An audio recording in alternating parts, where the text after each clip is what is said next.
দিনটো আমি কাৰ্বি আংলঙৰ ডিমা হাছাও ৰাইজৰ কাৰণে বহুত দিন আমি ভাবিছিলোঁ কিন্তু হঠাৎ আমাৰ চিনাকি এই পৃথিৱীৰ পৰা বিদায় দিয়াৰ কাৰণে আজি এই কাৰ্যসূচীটো আজি পষ্টপন কৰিবলগীয়া হৈছে পিছুৱাবলগীয়া হৈছে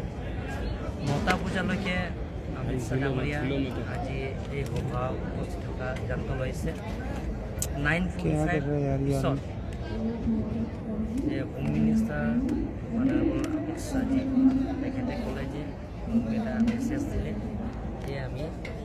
কেঞ্চেল নহয় পিছুৱাব পষ্টপন হ'ব আমি নেক্সট ছানডে মান এইটো কৰিম কিন্তু আজি যিটো নেকি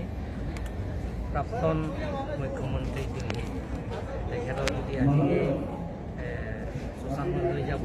আজিৰ দিনটো যে কাৰ্যসূচী বেয়া হ'ব গতিকে তেখেতৰ পৰামৰ্শৰ কাৰণে আমি পিছুৱাবলগীয়া হৈছে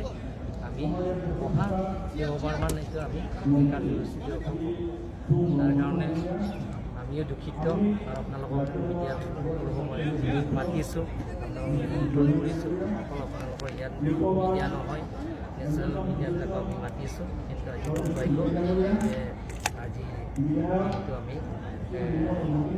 পিছুৱাবলগীয়া হৈছে আমি নেশ্যনেল মিডিয়াবিলাকক নক'লোঁ কিহৰ কাৰণে পিছুৱাবলগীয়া হৈছে কি শিলাকৃষ্ণ এই পৃথিৱীৰ পৰা বিদায় দিয়াৰ কাৰণে তেওঁ চৰকাৰলৈ যোৱাৰ কাৰণে আমি পিছুৱাইছোঁ